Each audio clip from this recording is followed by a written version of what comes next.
This is the Signature TV News Highlights.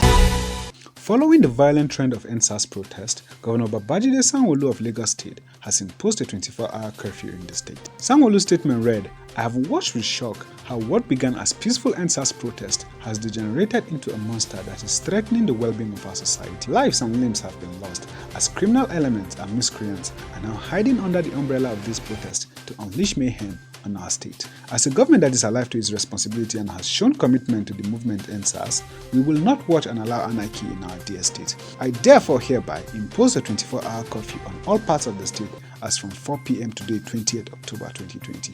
Nobody except essential service providers and first responders must be found on the streets," Sanwo-Olu said. The Academic Staff Union of University ASUU is meeting this Tuesday on the offer by the federal government to end ASUU strike.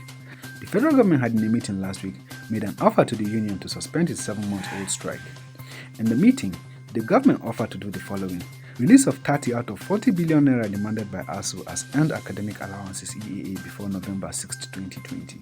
The remaining 10 billion naira will be released in batches between 2021 and 2022. 20 billion naira University Revitalization Fund to be made available by January 2021. Streamlining of EAA into monthly salaries, a committee will be set up to conclude their findings before December 31st, 2021. Salary renegotiation committee to conclude before 31st December 2020.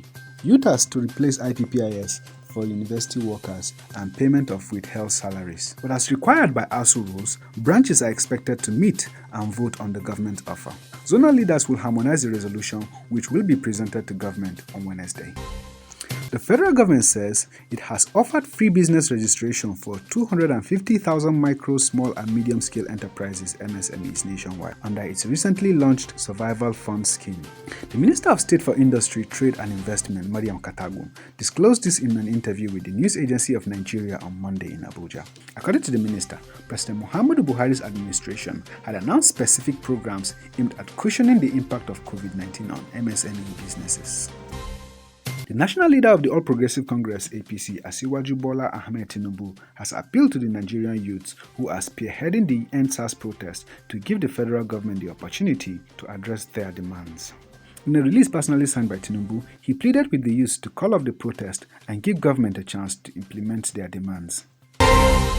United States President Donald Trump has called Dr. Anthony Fauci, the U.S. top infectious disease expert, a disaster and said that people were tired of hearing about the coronavirus. Increase in voter registration in 3 critical states of Florida, North Carolina and Pennsylvania are offering renewed hope to the Republicans. Meanwhile, over 30 million Americans have voted as early voting starts. Florida, for instance, shattered its opening day record for in-person early voting on Monday, with at least 350,000 people casting ballots, and election officials continuing to count statewide late into the night.